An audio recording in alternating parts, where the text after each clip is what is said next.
Boa tarde. Nesse segmento do Visão Libertária, vamos ao artigo escrito e narrado por Peter Turguniev. O massacre da Praça da Paz Celestial não existe para a China. Hoje fazem 31 anos do massacre da Praça da Paz Celestial em Pequim. Tiananmen Square, ou Praça da Paz Celestial, é uma enorme praça bem no centro da capital de Pequim, no centro do governo. Foi em 4 de junho de 1989 que aconteceu tal massacre. Um protesto enorme pedindo por mais liberdade dentro do regime comunista chinês, sem depredação, sem quebrar lojas, apenas pessoas com cartazes e faixas. Muitos acamparam na Praça da Paz Celestial por várias semanas com suas faixas, todos pedindo mais liberdade. O Partido Comunista Chinês resolveu encerrar o assunto, mandando um monte de tanques, e os policiais foram ordenados a abrirem fogo contra os manifestantes. Mas não foi como você pode ter pensado. A polícia chegou e expulsou os manifestantes da praça com bastões e gás lacrimogêneo, como a polícia faria em outros lugares. Não é algo bonito de ver a limitação da liberdade de expressão, mas até aqui não é um massacre. Os estudantes, que eram a parte significativa dos manifestantes, resolveram então sair da praça pacificamente e voltar para sua universidade. No caminho da saída da praça, logo após saírem, foram emboscados por tanques e sumariamente fuzilados. Alguns tanques passaram por cima das pessoas, matando quem tivesse sobrevivido aos tiros. Até hoje não se sabe o número de mortes. Em 1989 haviam câmeras gravando, temos algumas imagens, mas não muitas. Alguns pesquisadores chineses estimam em 4.000 mortos e 30.000 feridos. O grosso do massacre não aconteceu na praça justamente para evitar as câmeras, mas o governo chinês nunca admitiu sequer o massacre e fala em 300 mortos devido à ação policial contra estudantes que não obedeceram às ordens. Segundo eles, não houve fuzilamento, mesmo que existam até imagens disso. Um dos vídeos se tornou icônico. Um indivíduo parou na frente de uma fila de tanques, impedindo a passagem dele. Não se sabe até hoje a identidade desse indivíduo, nem se sobreviveu a esse episódio, mas de qualquer forma mostrou uma pessoa que não se importava em morrer pela liberdade. Veja, não seria nada mais do que isso. Se um tanque passasse por cima dele, o tanque mal iria notar. Mas a postura desafiadora dele, não se sabe se falou alguma coisa ali na hora, segurou por vários minutos toda uma coluna de tanques. Uma das imagens mais fortes de indivíduo brigando contra o Estado que temos até hoje. O supremo líder do Partido Comunista Chinês era Deng Xiaoping e estava lidando com sua própria crise. Para entender esse evento, é preciso dar o contexto histórico em que aconteceu. Para isso, vamos voltar várias décadas. Como todos sabem, as ideias de Marx estavam em moda em todo o mundo no início do século XX. Todo mundo achava que haveria uma revolta do proletariado em algum momento e coisa e tal. Só que nunca aconteceu tal revolta. Então, alguns políticos começaram a entender que a ideia de implantar o comunismo à força seria razoável. O comunismo em si, conforme previsto por Marx, prescinde de governo, não precisa de governo, porque a ausência de diferenças geradas pelo materialismo histórico e na ausência da mais-valia, os trabalhadores compartilhariam os fatores de produção de forma espontânea. Esses políticos começaram a pensar, bem, se tomarmos o governo, expropriarmos todas as fábricas e terras, todos os fatores de produção acumulados pelo materialismo histórico, acabarmos com a mais-valia, o governo passa a gerir tudo, a ter todo o lucro que é do povo, o comunismo irá surgir naturalmente. Bem, a Rússia, com a Revolução Bolchevique de 1917, foi a primeira a entrar nesse caminho, mas foi seguida por outros vários países. Após a Segunda Grande Guerra, passou a incentivar vários países também a seguir esse mesmo caminho, ocasião em que a China passou a ser um país comunista também. Entenda-se comunista como o país que implementou a centralização total de decisões no governo. O governo é dono de tudo, toma todas as decisões, porque nessa situação não haveria o materialismo histórico, não haveria mais-valia. O comunismo deveria então surgir naturalmente conforme as ideias de Marx, só que nunca surgiu. Essa ideia de fazer governos enormes controladores para chegar na anarquia comunista prometida por Marx, se você parar para pensar, nunca fez sentido. O problema do cálculo econômico sobre o socialismo, por outro lado, funcionou como esperado. Se você não sabe o que é o problema do cálculo econômico sobre o socialismo, é um paper escrito por Mises em 1921, portanto no auge da empolgação com o comunismo na Europa. A Rússia ainda estava tudo bem, tudo funcionando bem. E o Mises previu que ia dar errado. Acertou não apenas que daria errado, como os motivos pelos quais daria errado. Tem um vídeo no canal em que esse ponto é explicado em detalhes. Veja o vídeo Por que o cálculo econômico é impossível no socialismo. Como explicado por Mises, no início o cálculo econômico poderia ser feito por inércia dos preços anteriores, o que garantiu algumas décadas de prosperidade nos países comunistas. Mas em torno dos anos 70, hoje já sabemos, os problemas já começaram a se acumular. Lógico, ninguém sabia de nada na época fora de lá, porque informações não saíam dos países comunistas, todos eles só mostravam propagandas de que estava tudo bem, tudo ia muito bem, mas já viam o problema adiante. Vamos ao caso da China. Após o fim da Segunda Guerra Mundial e da Guerra Civil Chinesa que sucedeu a essa, em 1949,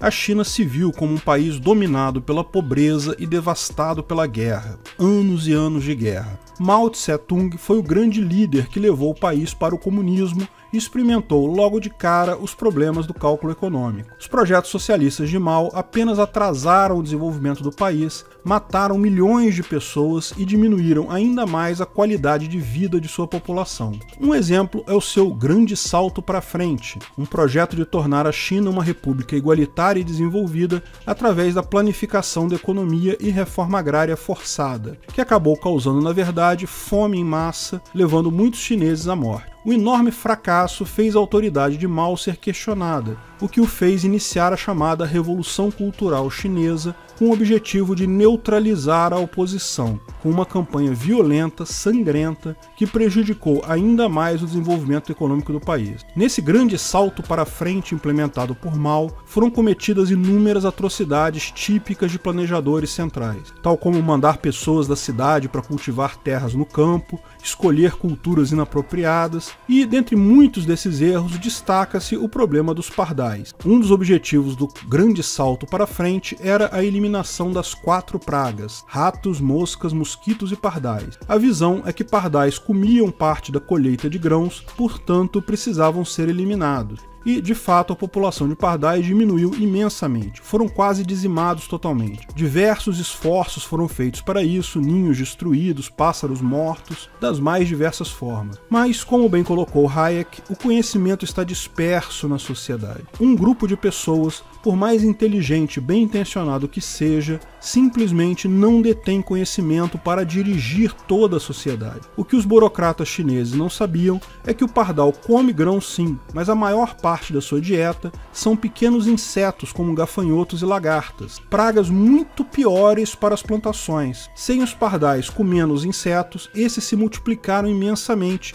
o que foi um dos fatores que levou à devastação completa de muitas plantações. Muitos chineses morreram de fome devido à falta de pardais no final das contas. O governo depois reconheceu o erro, depois de muitas mortes, e chegou a importar pardais da Rússia e de outros países. Como todos os países que tentaram a planificação econômica pelo governo, a China também falhou, e o resultado do grande salto para frente foi um enorme passo para trás. A elite chinesa, os membros do Partido Comunista Chinês, ficavam cada vez mais ricos, mas a população em si cada vez mais miserável e a economia totalmente destruída. O segredo da China continuar comunista até hoje, não ter colapsado totalmente como os demais países, está no governo de Deng Xiaoping. Xiaoping, que sucedeu a Mao, rompeu com o projeto da economia planificada deste e reformou a economia do país. Uma liberalização do setor privado, abertura econômica para o comércio exterior. Xiaoping percebeu os erros da centralização das decisões e optou então pela economia de mercado interna. Esse processo foi dividido em 2 fases. Primeiro, com a descoletivização da agricultura, abertura para investimento externo e permissão para empreendedores começarem seus negócios. Na segunda fase, ocorreu a privatização de grande parte da indústria estatal, a revogação da política de controle de preços, protecionismo e regulação. Com uma maior capacidade de realizar relações voluntárias e a possibilidade de investimento externo, os empreendedores chineses e investidores estrangeiros prontamente agarraram a oportunidade, colocando recursos produtivos no país, o que permitiu esse grande desenvolvimento no período. Quando era questionado se o país era comunista ou capitalista, Xiaoping dizia que isso não importava. Não importa se o gato é preto ou é branco, branco, desde que casse rato. Deng Xiaoping tinha um grande aliado nessas reformas, Hu Yaobang, que era o chefe do Partido Comunista Chinês, porém era reformista, queria abrir totalmente a China, acabar com o resto de planificação econômica que tinha, abandonar o comunismo. A população adorava Hu Yaobang, principalmente os estudantes. Mas é lógico, isso gerou atritos com muita gente dentro do partido que queria se manter fiel ao ideal comunista. Pior, quando os demais países comunistas ao redor do mundo começaram a colapsar, justamente nas décadas de 1980 e 1990, pelos motivos apontados pelo Mises, a China ficou numa encruzilhada. De um lado, muita gente da população queria seguir o mesmo caminho da Rússia, do leste europeu, da Alemanha Oriental e simplesmente abandonar completamente o comunismo. Mas a China, devido às medidas de Xiaoping, não estava tão mal economicamente quanto seus vizinhos. Então, os comunistas também forçaram uma retomada no caminho comunista. Tinha pressão para os dois lados. Lembre-se, em 1989 foi que ocorreu a queda do Muro de Berlim, o que acabou com qualquer ilusão de que o comunismo funcionasse. Mas você sabe, isso não basta para convencer comunistas. Vários países comunistas estavam enfrentando protestos e acabaram depois virando democracias capitalistas ou alguma coisa perto disso, né, seu Putin? Com a facção esquerdista forte ainda, Hu Yaobang foi expulso do partido em 1987 e morreu do coração em 1989, apenas algumas semanas antes desse protesto. Os protestos de fato começaram com um luto por Hu Yaobang e expandiram para o ideal da liberdade. Dá para ver que foi um ponto crucial. Por muito pouco, a China não foi no sentido da liberação econômica como os demais países comunistas. Curiosamente, justamente por suas reformas capitalistas, ela estava em melhor posição e os comunistas tiveram força. Triste para os manifestantes, triste para os estudantes, triste para a liberdade. Pressionado pelo partido e certamente por sua natureza sádica e maléfica, Deng Xiaoping comandou o massacre, quase que definindo o destino da China por muitos e muitos anos, até hoje. Um país com livre mercado, mas controle rígido do governo sobre o indivíduo. Nunca mais houveram protestos desse tamanho na China. Hoje, como todo dia 4 de junho, a Praça da Paz Celestial será totalmente fechada,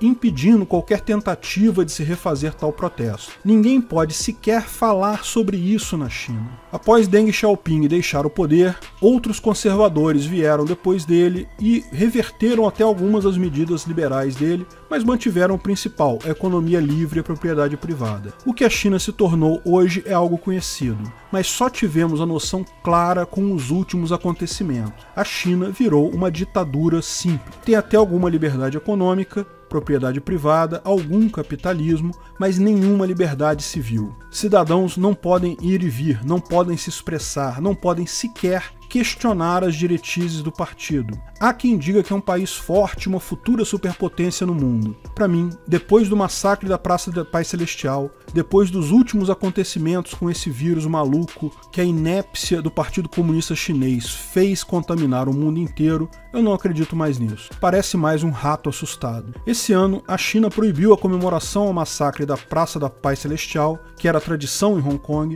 dentro do seu processo de assimilar totalmente a cidade ao seu sistema. É a primeira vez, desde 1989, que não haverá vigília de homenagem aos estudantes e manifestantes mortos. Não dá para ter liberdade econômica total com repressão civil. Uma coisa atrapalha a outra. O problema do cálculo econômico pode demorar mais tempo para se manifestar, mas ele vai se manifestar sempre que houver decisão centralizada. Decisões centralizadas vão ficando cada vez piores e cada vez mais catastróficas até o colapso total. Talvez a enorme quantidade de decisões idiotas que presenciamos do Partido Comunista Chinês nessa epidemia, no que foi visto na China e no resto do mundo nos últimos meses, talvez isso seja o início desse processo.